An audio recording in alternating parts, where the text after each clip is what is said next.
Hola y bienvenidos a nuestro canal. Hoy nos sumergimos en el 11º libro de la Biblia, Primera de Reyes. Es una historia épica de gloria y tragedia, de sabiduría asombrosa y decisiones desastrosas. Si alguna vez te has preguntado cómo una nación bendecida por Dios puede llegar a dividirse y caer, este libro tiene la respuesta. Segunda de Samuel nos dejó con un David anciano, un rey conforme al corazón de Dios, pero cuya vida estuvo llena de victorias y también de profundos fracasos. Ahora, Primera de Reyes abre el telón a una nueva era. La transición del poder a su hijo Salomón, el auge del reino más espléndido de Israel, y finalmente, su dolorosa fractura. Es la crónica de una nación que alcanzó la cima solo para olvidar a aquel que la llevó hasta allí. El libro se puede dividir en 3 grandes actos. Primero, los capítulos 1 al 11 nos narran el reinado de Salomón. Luego, el capítulo 12 nos muestra el momento exacto en que el reino se parte en dos. Y finalmente, desde el capítulo 13 hasta el final, seguimos la historia de los reyes de las 2 naciones resultantes, Israel y Judá, con la aparición de profetas clave como Elías.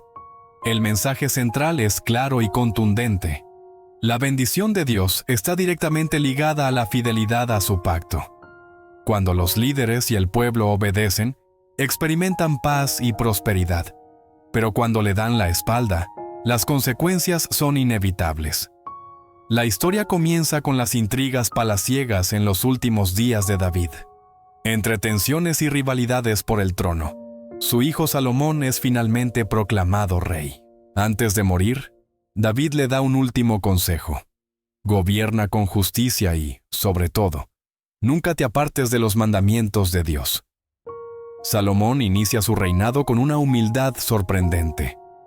En un sueño, Dios se le aparece y le ofrece lo que él desee. En lugar de pedir riquezas o una larga vida, Salomón pide algo mucho más valioso: sabiduría para gobernar al pueblo de Dios.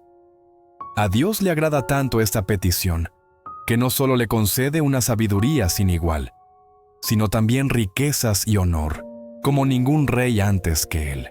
El ejemplo más famoso de su increíble sabiduría es el juicio de las 2 mujeres. Ambas afirmaban ser la madre de un bebé vivo. Con un discernimiento que solo podía venir de Dios, Salomón propone partir al niño en 2. La reacción inmediata de la verdadera madre, dispuesta a renunciar a su hijo para salvarle la vida, revela la verdad.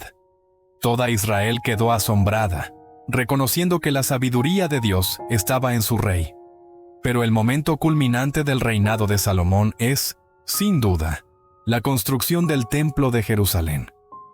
Este era el gran sueño de su padre David, un sueño que él no pudo cumplir. Durante 7 largos años, miles de obreros levantan un edificio majestuoso, recubierto de oro puro y adornado con la más fina madera de cedro del Líbano. Era una obra de arte arquitectónica, un símbolo visible de la grandeza de Dios. Cuando el templo por fin es terminado, Salomón ofrece una oración de dedicación que resuena a través de los siglos. En ese momento, la gloria del Señor llena el templo en forma de una nube espesa, una señal inconfundible de su presencia. Salomón, con gran humildad, reconoce que ni los cielos más altos pueden contener a Dios, pero le pide que su nombre habite en ese lugar y que escuche las oraciones de su pueblo desde allí. Durante este periodo, Israel vive su edad de oro. Hay paz en todas sus fronteras, la prosperidad abunda y la fama de Salomón se extiende por todo el mundo conocido. Reyes y reinas viajan desde tierras lejanas solo para escuchar su sabiduría, como la famosa reina de Sabá, quien queda sin palabras ante la magnificencia de su reino y la profundidad de su conocimiento. Parecía que la promesa de Dios a Abraham se estaba cumpliendo en su máxima expresión. Sin embargo, aquí es donde la historia da un giro trágico. A pesar de toda su sabiduría divina, Salomón comienza a desviarse. Ignorando las advertencias de Dios, toma cientos de esposas y concubinas extranjeras muchas de ellas de naciones que adoraban a otros dioses. Poco a poco, su corazón, que una vez fue completamente devoto al Señor, se ve arrastrado hacia la idolatría. Construye altares para los dioses de sus esposas y participa en sus rituales paganos. La fidelidad que marcó el inicio de su reinado se desvanece, y la consecuencia no se hace esperar. Dios le anuncia que, por su desobediencia, el reino será arrancado de su familia y dividido después de su muerte. La brillante gloria del reino de Salomón comienza a apagarse, y las sombras de la división y el conflicto empiezan a cernirse sobre Israel. Tras la muerte de Salomón, su hijo Roboam sube al trono. El pueblo, agobiado por los altos impuestos de la era de la construcción, le pide un alivio. Pero Roboam, en lugar de escuchar a los sabios consejeros, sigue el consejo de sus jóvenes amigos y responde con arrogancia y dureza. Su famosa respuesta fue: «Mi padre os castigó con látigos, pero yo os castigaré con escorpiones». Esta respuesta prepotente es la gota que colma el vaso. 10 de las 12 tribus se rebelan, y el reino se divide para siempre. Al sur, Roboam se queda con el reino de Judá, que incluye la tribu de Judá y Benjamín, con Jerusalén como su capital. Al norte, las 10 tribus restantes forman el reino de Israel, y nombran a un hombre llamado Jeroboam como su rey.